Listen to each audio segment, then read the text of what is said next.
They thought she was just dealing cards. A quiet girl in a college bar, pouring drinks between hands, smiling at bad jokes, collecting tips in a mason jar by the register. No one asked where she'd been before. No one wondered why her posture never slouched, why her eyes scanned every entrance, why she never drank a single drop while everyone else got louder with each round. She was invisible, and that's exactly how she needed it. Until the phone rang. And when it did, the woman shuffling cards wasn't Maya from the bookstore anymore. She was Colonel Winters. And Protocol 7 doesn't wait for anyone. Before we go further, tell us, where are you watching from right now? Drop your city or country in the comments. And if you believe that real strength doesn't shout, it just shows up when it matters most, go ahead and hit that like button and subscribe. Because this one's about the warriors no one sees coming.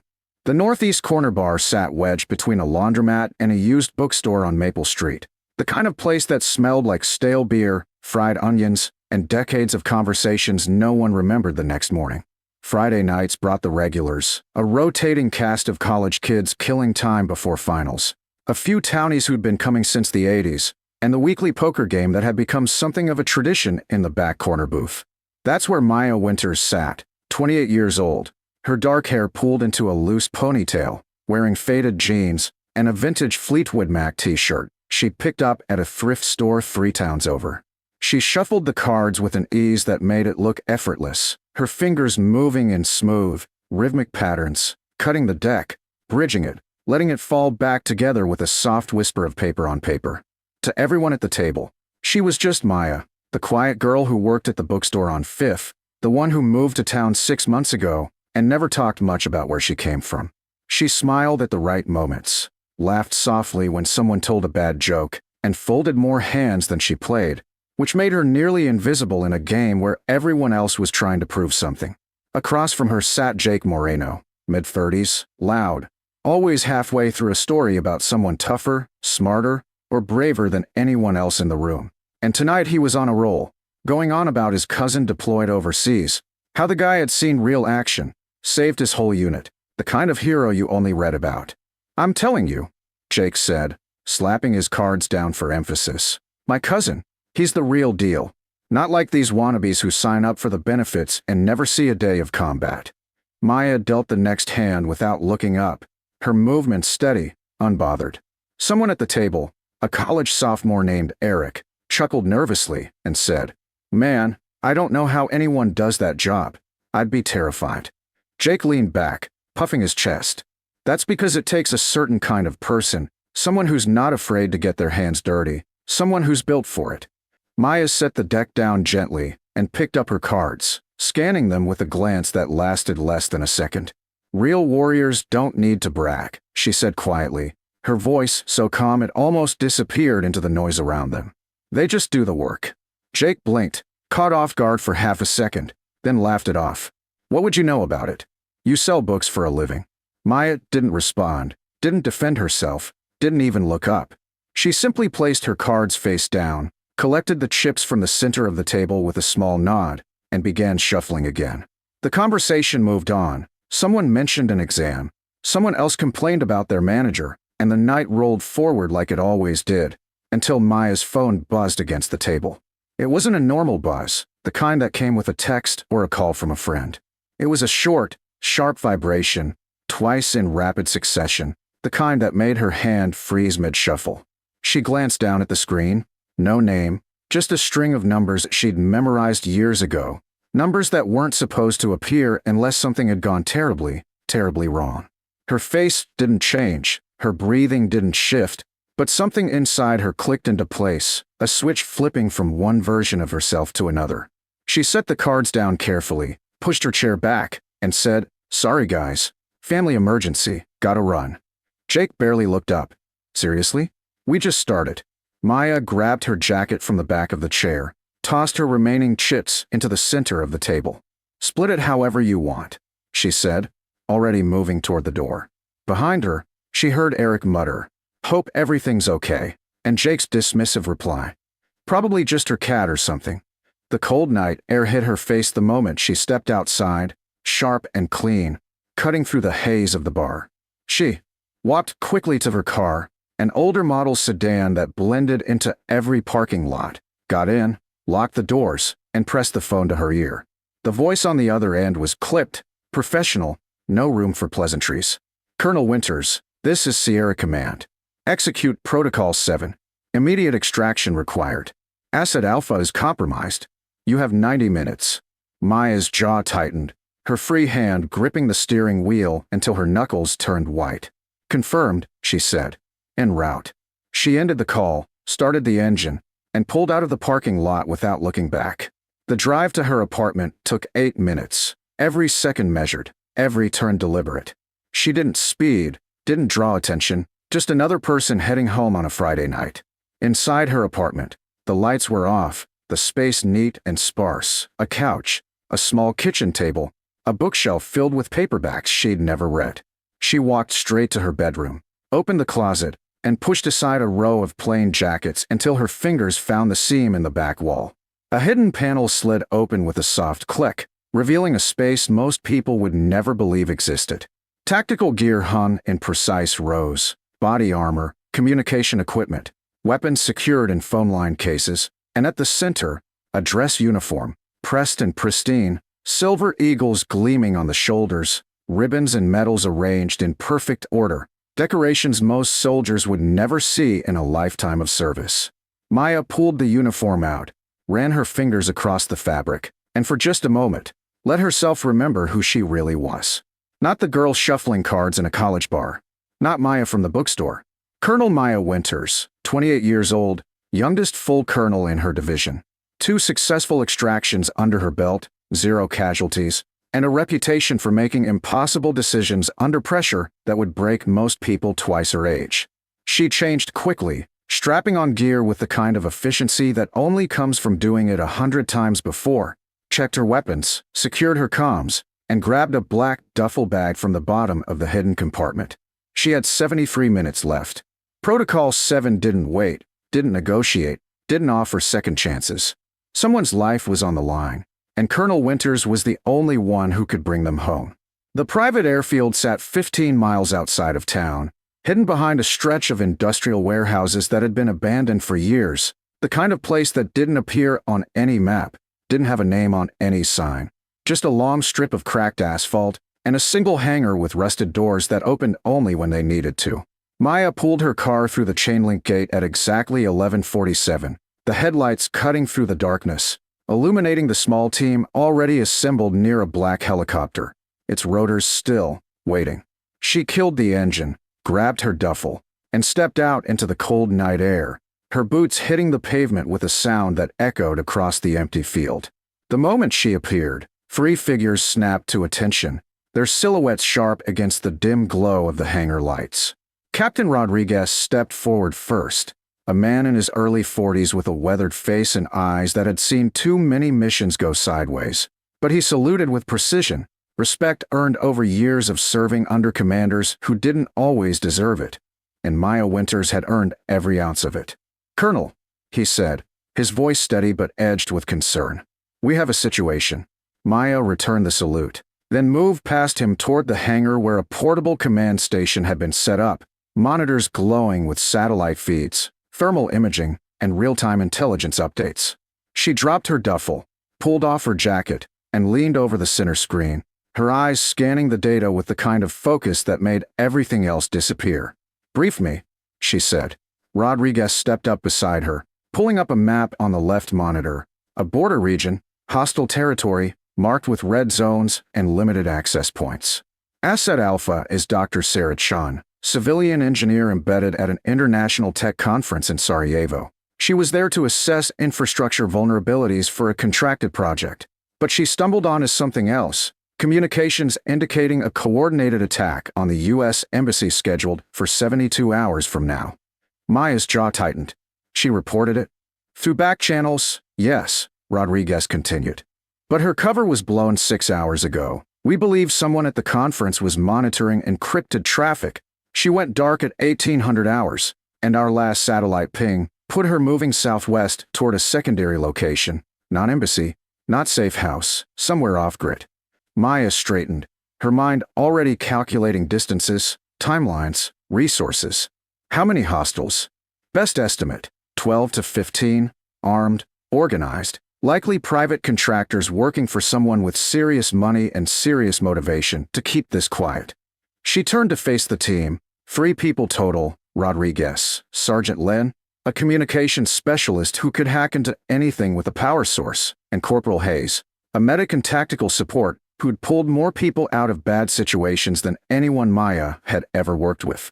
It wasn't enough, not by any standard protocol, not for a hot extraction in hostile territory with minimal intel and a target that was already compromised and moving. Rodriguez cleared his throat. "Colonel, standard protocol says we wait for a larger team.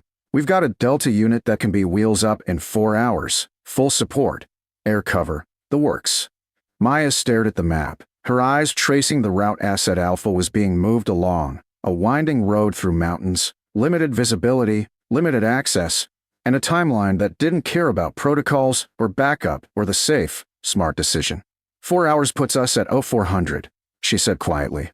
By then, Dr. Chun is either dead or across a border we can't touch. Rodriguez nodded slowly. "Yes, ma'am. And if we wait, the intel she has, the attack she uncovered, it stays buried." "Yes, ma'am." Maya turned to face him fully, her voice calm but carrying the weight of a decision that would define everything that came next. "We move now, radio silence until extraction if. I'm not back in 4 hours. Assume compromise and scrub the mission." Rodriguez hesitated, his loyalty warring with his experience, his knowledge that this was a 2-person job walking into a 12-person fight. "Colonel," he said carefully, "this is a significant risk. You're the ranking officer. If something happens to you, then you take command." Maya interrupted, her tone leaving no room for argument. "But Dr. Chen doesn't have 4 hours, and I don't send people into situations I wouldn't walk into myself." For a long moment, the hangar was silent except for the hum of the monitors and the distant sound of wind rattling the corrugated metal walls. Then Rodriguez straightened, nodded once, and said, "Understood, ma'am. Sergeant Len, you're with the Colonel. Hayes, prep the medical kit for a hot extraction. I'll coordinate from here and keep the channel open." Maya turned back to the map, her mind shifting into the mode she'd learned to access in the worst moments, the place where fear didn't exist, only variables, angles, probabilities, outcomes. She'd been 23 when she made her first impossible call, leading a team into a situation everyone said was a suicide mission, and she'd brought every single person home. She'd been 26 when she earned her Silver Eagles, the youngest colonel in her division, not because she was loud or aggressive or fit the mold of what people expected, but because she made the calls no one else wanted to make, the ones that required looking at a board full of bad options and choosing the least bad one, the ones that kept her awake at night but saved lives in the morning. People underestimated her constantly, looked at her age, her quiet demeanor, the way she never raised her voice or demanded attention, and they assumed she was soft, inexperienced, someone who got promoted because of politics or luck or something other than the cold, hard truth that she was better at this than most people twice her age. She thought about Jake back at the bar, his loud stories, his cousin the hero, his dismissive comment. What would you know about it? And she felt nothing, not anger, not the need to prove anything, just a quiet certainty that the people who talked the loudest were rarely the ones making the hard decisions. Leadership wasn't about volume. It was about knowing when to move, when to wait, when to risk everything, because the alternative was worse. Maya grabbed her tactical vest, secured her comms, checked her sidearm, and looked at Sergeant Len, a woman in her early 30s with sharp eyes and hands that never shook, even when everything was falling apart. "You ready?" Maya asked. Len nodded. "Always, ma'am." They moved toward the helicopter, the rotors beginning to spin, the sound building from a low whine to a thunderous roar that swallowed every other noise.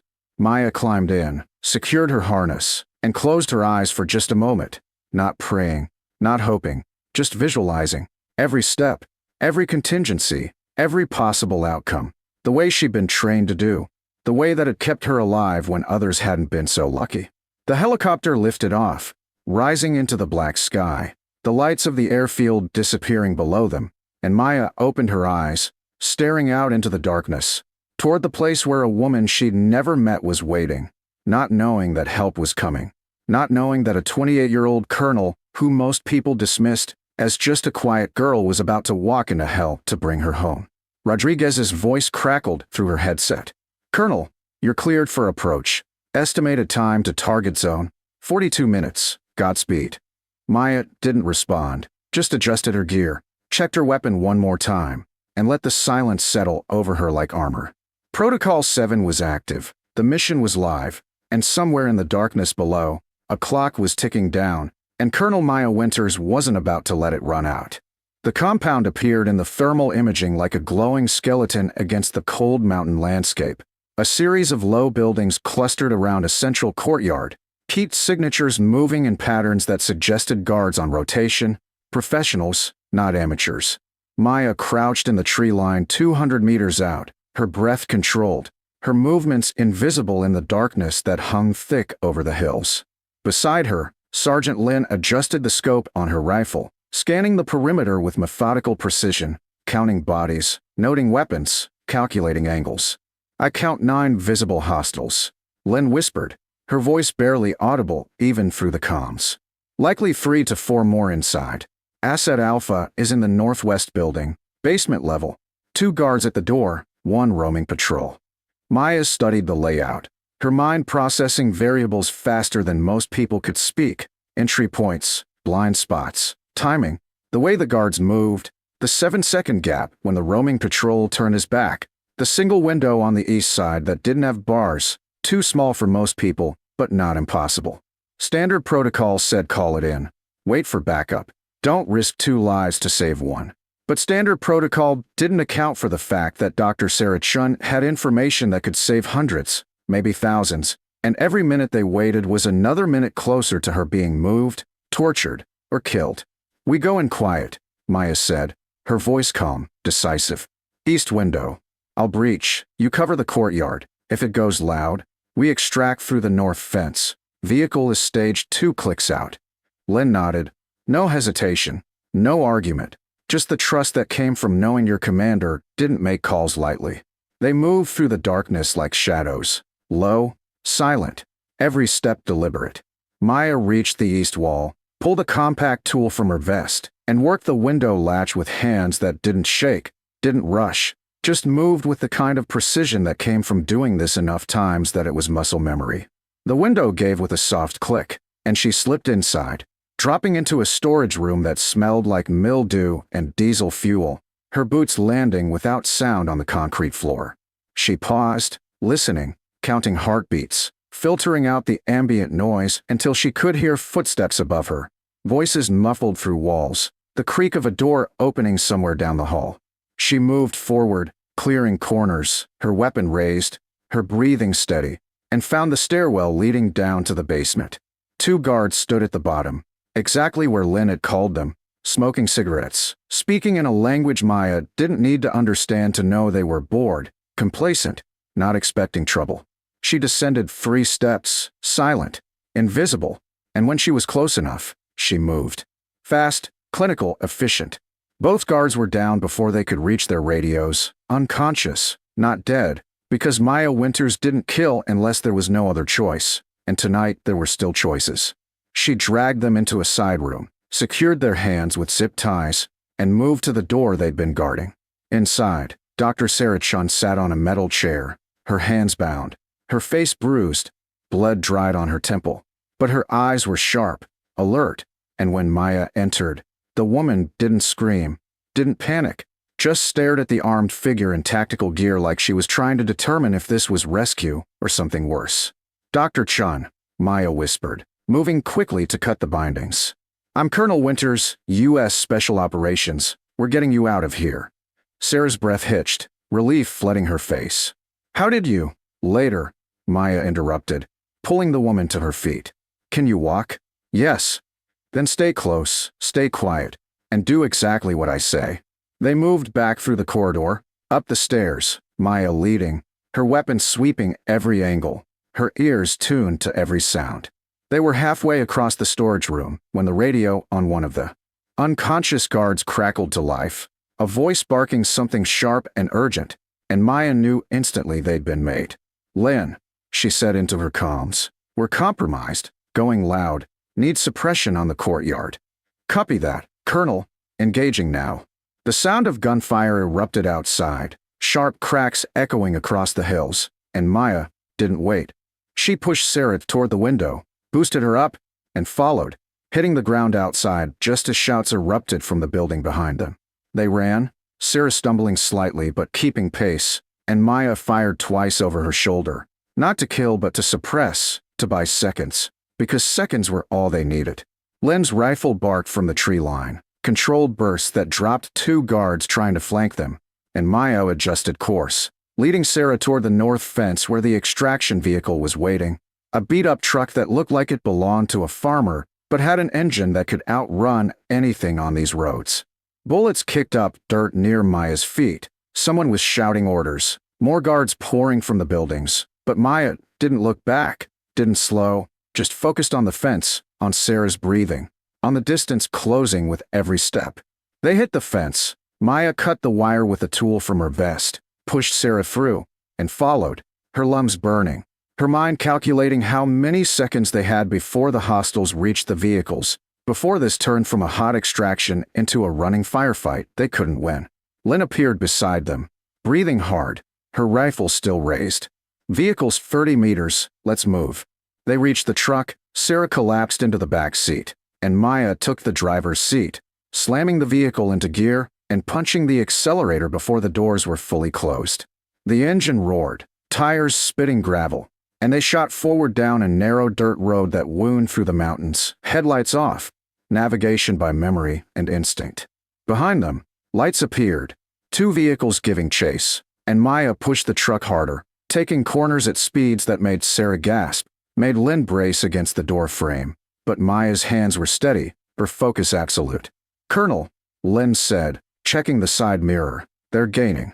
Maya didn't respond, just watched the road, counted seconds, and when they reached a sharp bend with a steep drop-off on one side, she cut the wheel hard, the truck sliding sideways, and as the pursuing vehicles rounded the corner too fast, she hit the brakes, letting them overshoot.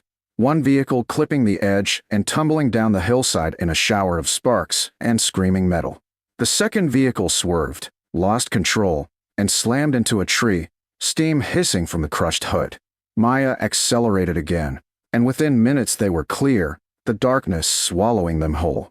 For hours and 17 minutes after she'd left the airfield, Maya walked Dr. Sarah Chun across the tarmac of a secure facility, medical teams already moving forward, and a grizzled general in his 60s standing near a hangar with his arms crossed. General Marcus Hale had been in the service for 40 years, had seen every kind of soldier, every kind of mission, and when Maya approached, he studied her with eyes that missed nothing. "Hell of a call, Colonel," he said, his voice rough but not unkind. Risky, could have gone sideways fast. Maya met his gaze, her face showing nothing, no pride, no need for validation. Could have, didn't. He nodded slowly, a hint of respect in the way his jaw tightened. "You're getting a commendation, probably another promotion if you want it." Maya glanced back at Dr. Chun, who was being loaded into an ambulance, bruised but alive, and thought about the intel the woman carried, the lives that would be saved because someone made a hard call in the middle of the night. "Just doing my job, sir." The general studied her for another moment, then turned and walked away, and Maya stood there in the cold pre-dawn air, feeling the weight of the mission settle into her bones, not heavy, just present, the way it always was. 1 week later, Maya sat at the same corner booth in the Northeast Corner Bar, shuffling cards with the same easy rhythm, wearing the same faded jeans and vintage t-shirt, her hair pulled back in the same loose ponytail. The poker game was in full swing. Jake was telling another story, this one about some international crisis he'd read about online, how he would have handled it, what the real problem was, and Maya dealt the next hand without looking up, her movement steady, unbothered. "You're quiet tonight," Eric said, tossing in his ante. Maya glanced up briefly, a small smile touching her lips. "Just thinking about what real strength looks like." Jake snorted, leaning back in his chair. "And what's that?" She set the deck down gently, picked up her cards, and studied them for a moment before speaking, her voice so calm it almost disappeared into the noise around them. "Knowing when to speak, and when to let your actions do the talking." No one at the table understood, No one noticed the way her posture never slouched, the way her eyes still scanned every entrance, the way her phone sat face down on the table, always within reach. On the screen, minimized but present, was a small news article, no photos, no names, just a headline that read, "Unnamed Special Operations Team Rescues American Hostage in Daring Night Raid." No quotes, no glory, no mention of a 28-year-old colonel who'd walked into hell and brought someone home. Maya tossed in her ante, collected her cards, and said nothing more, because some warriors don't need recognition, don't need their names in headlines or their stories told in bars. They just need to know they stood in the gap when it mattered most. They made the call no one else wanted to make, and they carried the weight in silence because that's what the job required. Jake kept talking, the game rolled on, and Maya shuffled the cards again, her fingers moving in smooth, practiced patterns, and somewhere in the quiet spaces between deals and bets, Colonel Maya Winters carried a truth the world would never fully know, that honor doesn't demand attention, doesn't shout its credentials, doesn't need applause or validation. It simply shows up when the phone rings, when Protocol 7 activates, when someone's life hangs in the balance, and there's no time for backup, no time for safe decisions, no time for anything except the quiet certainty that you're the one who has to move. And so you do, not because you're looking for glory, but because it's what you were trained for, what you were built for, what you carry in your chest every single day whether anyone sees it or not. The cards fell, the bets were placed, and Maya folded her hand with a small nod, letting someone else take the pot, because winning at poker didn't matter. Proving herself to people like Jake didn't matter. The only thing that mattered was knowing that when the moment came, when everything was on the line, she didn't hesitate, didn't falter, didn't let fear or doubt or the weight of impossible odds stop her from doing what needed to be done. And that, more than any medal, more than any promotion, more than any story told in a crowded bar, was what made her who she was. Not the uniform hanging in a hidden closet, not the ribbons on her chest, not the rank on her shoulders, but the quiet, unshakable certainty that when duty called, she answered, and she brought people home. The night rolled on, the bar filled with laughter and noise, and Maya Winters shuffled cards in the corner, invisible, underestimated, exactly where she needed to be, because the best warriors aren't the ones everyone sees coming. They're the ones no one notices until it's too late, until the mission is complete, until the impossible has been done, and by then they're already gone, back to their quiet lives, their ordinary routines, carrying the weight of what they've done in silence, waiting for the next call, the next Protocol 7, the next moment when the world needs someone who doesn't need credit, doesn't need recognition, just needs to know that when it mattered most, they stood up, they moved forward, and they didn't stop until the job was done.